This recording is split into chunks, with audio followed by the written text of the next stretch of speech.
ഈ അടുത്തിടെ കണ്ടൊരു ട്രോളാണ്, മാർവൽ ഏതൊരു പുതിയ കണ്ടന്റ് ഇറക്കിയാലും കെവിൻ ഫെയ്ഗയുടെ കുത്തിന് പിടിച്ച് ഷിബു മാർവൽ ചോദിക്കുന്നു, എവിടെടാ മൂൺ നൈറ്റ് സീസൺ 2? നമുക്ക് ഷിബുവിനെ ബ്ലെയിം ചെയ്യാൻ പറ്റില്ല. നമ്മളൊന്ന് ബാക്കിലോട്ട് പോവുകയാണെങ്കിൽ doctor strange in the multiverse of madness, she Hulk, അതേപോലെ തോർ ലവ് ആൻഡ് തണ്ടർ, ഇതൊക്കെ ഒരു ഏൻഷ്യൻ ഹിസ്റ്ററി പോലെയാണ് എൻ്റെ മൈൻഡിൽ. ഒരുപാട് കാലം മുന്നേ നടന്ന പടങ്ങൾ പോലെയാണ്. അങ്ങനെയാണ് ആക്ച്വലി 3-4 കൊല്ലമായി. ബട്ട് അതിനൊക്കെ മുമ്പേ തന്നെയാണ് ഈ മൂൺ നൈറ്റ് ഇറങ്ങിയത്. അതായത് കൃത്യമായിട്ട് പറഞ്ഞാൽ നോവേ ഹോം കഴിഞ്ഞ് നെക്സ്റ്റ് ഇറങ്ങിയ കണ്ടന്റ് മൂൺ നൈറ്റിന് സീസൺ 1 ആണ്. ഇവിടെ സ്പൈഡർമാൻ അടുത്ത പടം കിട്ടാൻ പോകുന്നത്. പക്ഷെ മൂൺ നൈറ്റിനെ പറ്റി ഒരു വിവരമില്ല, ഒരു കെമിയോയോ ഒന്നും കിട്ടിയിട്ടില്ല നമുക്ക് ഇതുവരെയായിട്ടും. ആകെ വാട്ടിഫ് മാത്രമാണ് കിട്ടിയത്. അപ്പോൾ മൂൺ നൈറ്റ് ഇനി ഒരിക്കലും തിരിച്ച് വരില്ല എന്നൊക്കെയാണ് നമ്മൾ വിചാരിച്ചിരുന്നതെങ്കിൽ ഇപ്പോൾ ഓസ്കാർ ഐസക് എന്ന ഒരു ആക്ടർ തന്നെ ഒരു വലിയ ക്ലൂ തന്നിട്ടുണ്ട്. മിഡ് നൈറ്റ് സൺസ് എന്ന MCUവിന്റെ സൂപ്പർ നാച്ചുറൽ അവഞ്ചേഴ്സ് ടീമിന്റെ വരവും അതിലേക്കുള്ള മൂൺ നൈറ്റിന്റെ കണക്ഷനും മൂൺ നൈറ്റ് സീസൺ 1 തീർന്ന ക്ലിഫ് ഹാങ്ങർ ഇട്ടിട്ട് പോയ ഒരു കഥയുടെ കണ്ടിന്യൂഷനും ഒക്കെ കിട്ടുമെന്ന ഒരു വലിയ ക്ലൂ. ഇനി അതുകൂടാതെ വരാനിരിക്കുന്ന ഡൂംസ്ഡേയിലും സീക്രട്ട് വാഴ്സിലും ഈ പറഞ്ഞ മൂൺ നൈറ്റ് വരുമോ എന്നുള്ളൊരു ചോദ്യത്തിനുള്ള ഉത്തരവും നമ്മൾ ഇന്നത്തെ വീഡിയോ ഡിസ്കസ് ചെയ്യുന്നതാണ്. സോ വെൽക്കം ടു കൊമിക് മന്ത്ര. ഞാൻ ശ്രീനന്ദൻ ചെങ്ങന്നൂർ.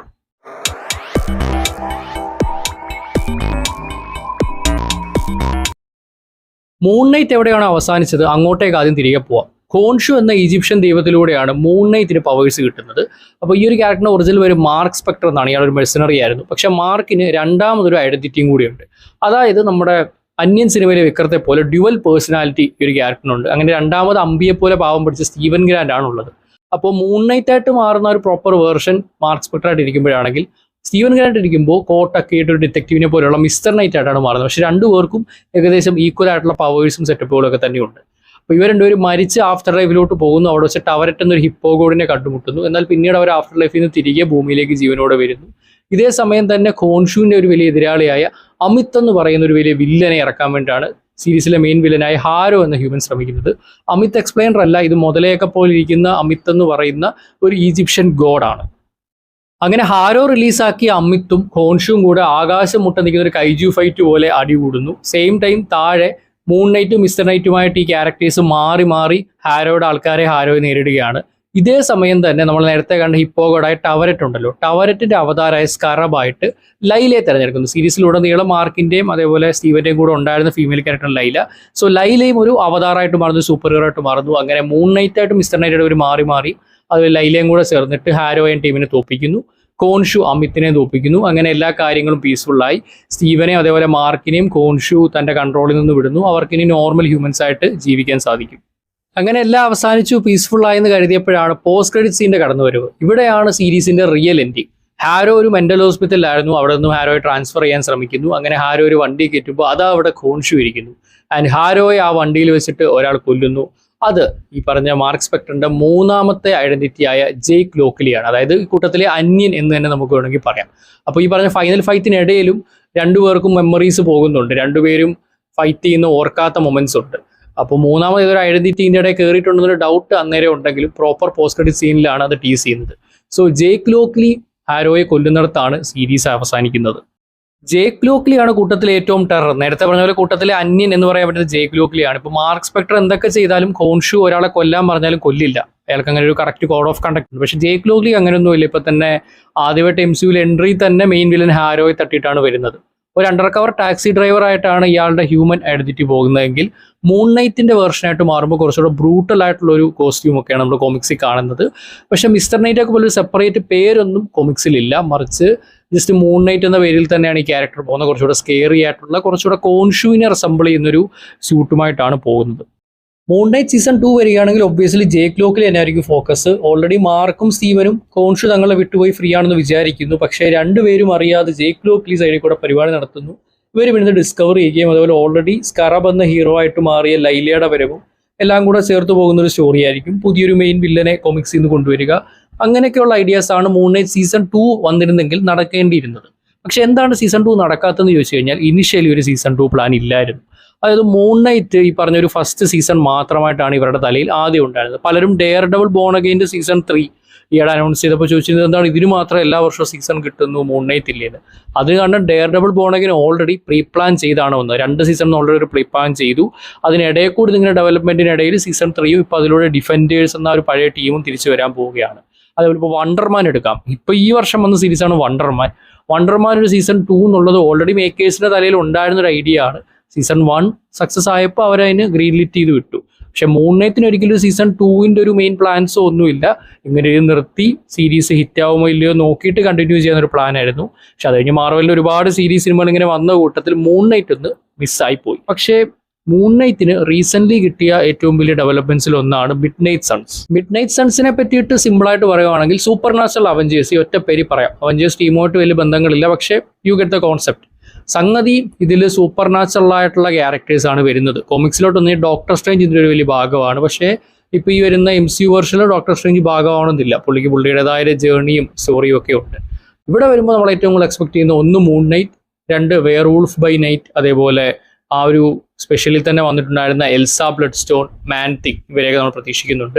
പിന്നെ ബ്ലേഡ് ആണ്. ബ്ലേഡ് ഒരുപാട് കാലമായിട്ട് വരും എന്ന് പറഞ്ഞിരുന്നിട്ട് ഇപ്പോൾ അതേ സീക്രട്ട് വാഴ്സ് കഴിഞ്ഞിട്ട് ബ്ലേഡിനെ ഡെവലപ്പ് ചെയ്യുന്നതാണ് കേട്ടത്. എറ്റേണൽസിന്റെ പോസ്റ്റ് ക്രെഡിറ്റ് സീനിൽ ഡെയിൻ വിറ്റ്മാനെ കാണാൻ വരുന്നത് ബ്ലേഡ് ആണെന്ന് നേരത്തെ കൺഫർമേഷൻ കിട്ടിയിരുന്നു. വോയിസ് മാത്രമാണ് നമ്മൾ കേട്ടത്. സോ അന്ന് ഡെയിൻ വിറ്റ്മാൻ ഒരു വലിയ വാള് കൊടുക്കുന്നുണ്ട്. ഇപ്പോൾ കോമിക്സിൽ ബ്ലാക്ക് നൈറ്റ് എന്നൊരു ക്യാരക്ടറായിട്ട് ഇത് മാറുന്നുണ്ട്. സോ ഈ ബ്ലേഡ് ബ്ലാക്ക് നൈറ്റ് കോംബോ വരുന്നതുകൊണ്ട് തന്നെ ഡെയിൻ വിറ്റ്മാൻ, അത് ജോൺസണായിട്ട് അഭിനയിച്ച അതേ ആക്ടർ ഇപ്പോൾ ബ്ലാക്ക് നൈറ്റ് ആയിട്ട് ഈ ഒരു ടീമിൽ വരാൻ ചാൻസ് ഉണ്ട്. പിന്നെ നമ്മുടെ ഐക്കോണിക് ആയിട്ടുള്ള ഗോസ്റ്റ് റൈഡർ ആണ്. റയാൻ ഗോസ്ലിങ്ങിനെ ഗോസ്റ്റ് റൈഡർ ആക്കുമെന്ന് കുറേ കാലമായിട്ട് കേൾക്കുന്ന റൂമറാണ്. അപ്പോൾ അത് കൂടുതൽ ശക്തമാവുന്നുണ്ട്. മേ ബി ഒരു വേരിയന്റ് ഡൂംസ്ഡേയിലോ സീക്രട്ട് വാഴ്സിലോ വരാനുള്ളൊരു ചാൻസ് ഉണ്ട്. ഇങ്ങനെയുള്ള കുറേ സൂപ്പർ നാച്ചുറൽ ടീമാണ് ഈ പറഞ്ഞ മിഡ് നൈറ്റ് സൺസ്. അപ്പോൾ റീസെന്റ് ഓസ്കാർ ഐസക്ക് മാർവൽ താനുമായിട്ട് മിഡ് നൈറ്റ് സൺസിന്റെ ഒരു പ്രൊജക്റ്റിനെ പറ്റി സംസാരിച്ചിട്ടുണ്ട് എന്ന് പറഞ്ഞിട്ടുണ്ട്. ഇതിനർത്ഥം ഈ പ്രൊജക്റ്റ് ഇപ്പോൾ ഓണായിട്ട് പെട്ടെന്ന് വരുമെന്നല്ല, പക്ഷേ ഇതിന്റെ ഡിസ്കഷൻ ഓൾറെഡി മാർവലിൽ നടന്നിട്ടുണ്ട് എന്നുള്ളതാണ്. നമുക്കറിയാം അവഞ്ചേഴ്സ് സീക്രട്ട് വാഴ്സിന് ശേഷം ഒരു പുതിയ മാർവൽ യൂണിവേഴ്സാണ് നമുക്ക് കിട്ടാൻ പോകുന്നത്. ഓൾറെഡി എക്സിസ്റ്റിംഗ് ആയിട്ടുള്ള പല കഥകളും, ഇപ്പോൾ ഈ പറഞ്ഞ ഫാന്റാസ്റ്റിക് ഫോറിന്റെ സെപ്പറേറ്റ് യൂണിവേഴ്സ് ആണെങ്കിലും പുതിയ യൂണിവേഴ്സ് ഉണ്ടാകുമ്പോൾ അതിലോട്ട് ഇതേ ക്യാരക്ടേഴ്സിനെ ആക്ടേഴ്സിനെ കൊണ്ടുവരാൻ പറ്റും. പല റീകാസ്റ്റിങ്ങുകൾ നടത്താം. അങ്ങനെ ഒരു പുതിയ യൂണിവേഴ്സ് തുടങ്ങുമ്പോൾ അതിൽ ഏറ്റവും കൂടുതൽ ഫോക്കസ് വരുന്ന എക്സ്മെൻ ആയിരിക്കും. എക്സ്മെൻ്റെ സിനിമ ഇപ്പോൾ തണ്ടർബോൾട്സിന്റെ ഡയറക്ടർ ഒരു ഡെവലപ്മെന്റ് ആയിട്ട് മുന്നോട്ട് കൊണ്ടുപോകുന്നുണ്ട്. അപ്പോൾ അതിൻ്റെ കൂടെ മാർവലിന്റെ സൂപ്പർ നാച്ചുറൽ സൈഡും കോസ്മിക് സൈഡും കൂടെ ഈ പുതിയ സാഗയിൽ എക്സ്പ്ലോർ ചെയ്യുമെന്ന് കെവിൻ ഫെയ്ഗി അടുത്ത് പറഞ്ഞിരുന്നു. ഈ സൂപ്പർ നാച്ചുറൽ സൈഡിലെ ഒരു മെയിൻ ടീമാണ് ഈ പറഞ്ഞ മിഡ് നൈറ്റ് സൺസ്. സോ അതിലേക്കുള്ളൊരു ചുവടുവെപ്പ് സീക്രട്ട് വാഴ്സിന് ശേഷം ഒരു സോളോ മൂവി ആയിട്ടോ അല്ലെങ്കിൽ മൂൺ നൈറ്റ് സീസൺ 2 ഇറക്കിയോ ഇവർ കൊണ്ടുവരാനുള്ള സാധ്യതകൾ വളരെ കൂടുതലാണ്. അതായത് അടുത്ത വർഷം 2027 റിലീസാവുന്ന സീക്രട്ട് വാഴ്സും കഴിഞ്ഞിട്ട് 2028 സ്റ്റാർട്ട് ചെയ്യാൻ പോകുന്ന MCUവിന്റെ പുതിയ സാഗ. ആസ് ഓഫ് നോ എല്ലാവരും ഇത് മ്യൂട്ടൻസ് സാഗ എന്നാണ് പറയുന്നത്. പക്ഷേ ഞാൻ പറഞ്ഞല്ലോ, മ്യൂട്ടൻസിന്റെ കഥകൾ മാത്രമല്ല സൂപ്പർ നാച്ചുറൽ ആൻഡ് കോസ്മിക് സ്റ്റോറീസിൽ വരുന്നുണ്ട്. സോ ചിലപ്പോൾ ഇതെല്ലാം കൂടെ മിക്സ് ചെയ്തൊരു പേരായിരിക്കും വരാൻ പോവുക. അപ്പോൾ ഈ പുതിയ സാഗയിൽ നമുക്ക് മൂൺ നൈറ്റ് അടങ്ങുന്ന സൂപ്പർ നാച്ചുറൽ ടീമായിട്ടുള്ള ഈ പറഞ്ഞ മിഡ് നൈറ്റ് സൺസിനെ നമുക്ക് കാണാൻ പറ്റും. പക്ഷെ അതിന് മുമ്പ് ഇമ്മീഡിയറ്റ് ആയിട്ട് മൂൺ നൈറ്റിനെ കാണാൻ എന്തെങ്കിലും ഒരു വഴിയുണ്ടോ? I mean Avengers doomsday and Avengers secret wars. നമുക്ക് ഡൂംസ്ഡേയിലേക്ക് വരികയാണെങ്കിൽ ഡോക്ടർ ഡൂമിനെ പറ്റിയുള്ള ആദ്യമായിട്ടൊരു ക്ലൂ നമുക്ക് കിട്ടുന്നത് ഈ മൂൺ നൈറ്റിലാണ്. സോ അവിടെ ഒരു ക്യാസിൽ കാണിക്കുന്നുണ്ട്, ഡോക്ടർ ഡൂമിന്റെ, വിക്ടർ വോൺ ഡൂമിന്റെ ക്യാസിലാന്ന് പറയുന്നുണ്ട്. അതേപോലെ ആ ഒരു ഐസ്ക്രീം വാനിനകത്തുള്ള ഒരു പെട്ടിക്കകത്തും ഡൂമിനെ ടീസ് ചെയ്യുന്നൊരു സംഭവം ഉണ്ടായിരുന്നു. ഇതെല്ലാം കൊണ്ട് ഡോക്ടർ ഡൂം എന്ന ഒരു ക്യാരക്ടറിനെ ആദ്യമായിട്ട് നമുക്കൊരു ടീസ് കിട്ടുന്നത് ഈ മൂൺ നൈറ്റിലാണ്. പക്ഷെ അന്ന് RDJ ഡൂമായിട്ട് വരുമെന്നൊന്നുമില്ല, അന്ന് ക്യാങ് ഡൈനാസ്റ്റി ആയിരുന്നു പൊക്കോണ്ടിരുന്നത്. അപ്പോൾ ഡൂംസ്ഡേയിലോട്ട് വരുമ്പോഴത്തേക്കും ഈ ഒരു കണക്ഷൻസ് മാത്രം വെച്ചിട്ട് മൂൺ നൈറ്റ് വരും നമുക്ക് പറയാൻ പറ്റില്ല. നേരത്തെ പറഞ്ഞതുപോലെ മൂൺ നൈറ്റ് എന്നൊരു സീരീസ് ഇറങ്ങിയിട്ട് ഇപ്പോൾ ഒരു 4 വർഷത്തോളമായി. അത് മോസ്റ്റ്ലി MCUമായിട്ട് ഭയങ്കര സ്റ്റാൻഡ് അലോൺ ആയിട്ടൊരു പ്രൊജക്റ്റാണ്. മറ്റൊരു MCU പ്രൊജക്റ്റുമായിട്ട് ഒരുവിധ കണക്ഷനുകളോ ഒരു ടൈം ലൈൻ കണക്ഷനോ ഒന്നുമില്ല. സോ അതുകൊണ്ട് തന്നെ ഈ ക്യാരക്ടറിനെ ഡൂംസ്ഡേയിൽ കൊണ്ടുവരേണ്ട ഒരു ആവശ്യമില്ല. പിന്നെ നമ്മൾ ഒറിജിനൽ കൊമിക് റൺ എടുത്താലും മൂൺ നൈറ്റിനൊന്നും വലിയ റോളൊന്നുമില്ല. പക്ഷേ തണ്ടർബോൾട്സ് പോലെ ഇപ്പോൾ ഉള്ള ഒരു ടീമിലുള്ളവർക്കും വലിയ റോളൊന്നുമില്ല. എന്നാൽ റീസെന്റ് വന്ന സിനിമകളായതുകൊണ്ടും അവരിപ്പോൾ ന്യൂ അവഞ്ചേഴ്സ് എന്ന പേരായതുകൊണ്ടും ഈ സിനിമയിൽ കണക്ട് ആവുന്നത് മാത്രം. മൂൺ നൈറ്റിന് അങ്ങനെ ഒരു വമ്പൻ MCU കണക്ഷൻ ഇല്ലാത്തതുകൊണ്ട് ഡൂംസ്ഡേയിൽ എന്തായാലും പ്രതീക്ഷിക്കേണ്ട. പക്ഷേ സീക്രട്ട് വാഴ്സിലൊക്കെ അവർ പ്രതീക്ഷിക്കും. കാരണം സീക്രട്ട് വാഴ്സ് നമ്മളെല്ലാവരും പ്രതീക്ഷിക്കുന്ന ഒരു പരസ്യമായ രഹസ്യമാണ്. അവഞ്ചേഴ്സ് എൻഡ് ഗെയിമിൽ കണ്ട ആ ഒരു ഫൈനൽ ബാറ്റിൽ ഉണ്ടല്ലോ, എല്ലാവരും കൂടെ അസംബിൾ ചെയ്യുന്ന മൊമെന്റ്, അതിനൊരു മൾട്ടിവേഴ്സൽ വെർഷൻ. അതായത് നമ്മൾ ഇതുവരെ കണ്ട എക്സ്മെൻ, ഫാന്റാസ്റ്റിക് ഫോർ, അങ്ങനെ മാർവലിൽ ഇതുവരെ വന്ന എല്ലാ സിനിമകളിലെ സീരീസുകളിലെയും ക്യാരക്ടേഴ്സും അണിനിരക്കുന്ന ഒരു വമ്പൻ multiversal Avengers assemble. Captain America അത് വിളിക്കുന്നത് കാണാൻ വേണ്ടിയിട്ട് നമ്മളതിൽ കാത്തിരിക്കുന്നത്. സോ ആ ഒരു സീനിലോ അല്ലെങ്കിൽ അതിന് മുമ്പോ ഒക്കെ എപ്പോഴും ഒരു ചെറിയ കെമിയോ ആയിട്ട് ഓസ്കാർ ഐസക്കിന്റെ മൂൺ നൈറ്റ് വരാൻ ചാൻസസ് ഉണ്ട്. എന്നാൽ മാർവലിന്റെ പ്ലാനുകളെല്ലാം കൃത്യമായി പോയിരുന്നെങ്കിൽ ഇത്രയും കാലം നമ്മൾ കാത്തിരുന്ന് ഇപ്പോഴും സ്പെക്കുലേഷൻ പറയാതെ കഴിഞ്ഞ വർഷം, അതായത് 2025 തന്നെ മൂൺ നൈറ്റ് നമുക്ക് തിരിച്ചു കിട്ടിയേനെ. അത് പറയുന്നതിന് മുന്നേ ഞാൻ നിങ്ങൾക്ക് പുതിയൊരു കൊമിക്ക് പരിചയപ്പെടുത്തി തരാം. ഞാൻ ഈ അടുത്തിടെ വായിച്ച ഒരുപാട് ഇഷ്ടപ്പെട്ട ഒരു മലയാളം കൊമിക്കാണ് മായൻ. 15ാം നൂറ്റാണ്ടിലെ കോഴിക്കോട് രാജ്യത്താണ് മായന്റെ കഥ നടക്കുന്നത്. ആ ഒരു കാലഘട്ടത്തിൽ ഈ ഒടിയന്മാരെയൊക്കെ പോലെ പല മന്ത്രതന്ത്ര വിദ്യകൾ അറിയാവുന്നവരാണ് ഈ മായന്മാർ. അപ്പോൾ അക്കൂട്ടത്തിലൊരു മായനാണ് കഥയിലെ നായകൻ. എനിക്ക് കൊമിക്സിൽ ഏറ്റവും ഇഷ്ടപ്പെട്ട 2 എലമെന്റ്സ്, ഒന്ന് ഫൈറ്റും 2 ഹ്യൂമറുമാണ്. ഫൈറ്റ് എന്ന് പറയുമ്പോൾ ഒരു 10 പേജോളം വരുന്ന ഒരു ഫൈറ്റ് സീക്വൻസ് ഈ കൊമിക്കിലുണ്ട്. അപ്പോൾ ഇത്തരത്തിലുള്ള ഫൈറ്റ് സീക്വൻസ് ഈ അമേരിക്കയിലുള്ള കൊമിക്സ് അതേപോലെ മാങ്കയിലൊക്കെയാണ് ഞാൻ കണ്ടിട്ടുള്ളത്. പക്ഷേ ഒരു മലയാളം കൊമിക്കിൽ ആദ്യമായിട്ടാണ് ഇത്ര ഡീറ്റെയിൽഡ് ആയിട്ട് ഇത്രയും പേജുള്ള ഒരു ഫൈറ്റ് സീൻ കാണുന്നത്.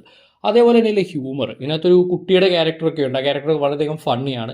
അപ്പോൾ ഈ ഒരു 2 എലമെൻ്റ് ഉള്ളതുകൊണ്ട് തന്നെ കോമിക്സ് വളരെയധികം എൻ്റർടൈനിങ് ആയിരുന്നു. മായൻ പബ്ലിക്കേഷൻസും മലയാള സിനിമകളിലടക്കം ആനിമേഷൻ ചെയ്തിട്ടുള്ള കാർബൺ ഇൻഫിനിറ്റീവാണ് ഈ ഒരു കോമിക്സിന് പിന്നിൽ. ഞാൻ ഇവരുടെ ട്രെയിലർ ഒന്ന് യൂട്യൂബ് എടുത്ത് നോക്കിയപ്പോഴാണ് മനസ്സിലായത് ഇതിനകത്ത് 3D ആനിമേഷൻ്റെ ഗെയിമിങ്ങിൻ്റെ ഒക്കെ കുറേ എലമെൻറ്റ്സ് ഉണ്ട്. അതായത് മായൻ ഈ കൊമിക്സിൽ മാത്രം ഒതുങ്ങുന്നില്ല, ഇനി അങ്ങോട്ട് ഒരുപാട് ഗെയിമുകൾ, ആനിമേഷൻ സീരീസ്, അങ്ങനെ പല പല മീഡിയമിലേക്ക് പോവുകയാണ്. കോമിക്സ് ഇതിൻ്റെ ഒരു തുടക്കം മാത്രം. ഇതുവരെ ടോട്ടൽ 3 വോളിയൂംസ് ആണ് പുറത്തിറങ്ങിയിരിക്കുന്നത്. ഒരെണ്ണം മാത്രമായി വാങ്ങുന്നതിനേക്കാൾ ഞാൻ റെക്കമെൻഡ് ചെയ്യുക 2 3 ബണ്ടിലായി വാങ്ങുന്നതാണ്. കാരണം ഡിസ്കൗണ്ട് ഉണ്ട്.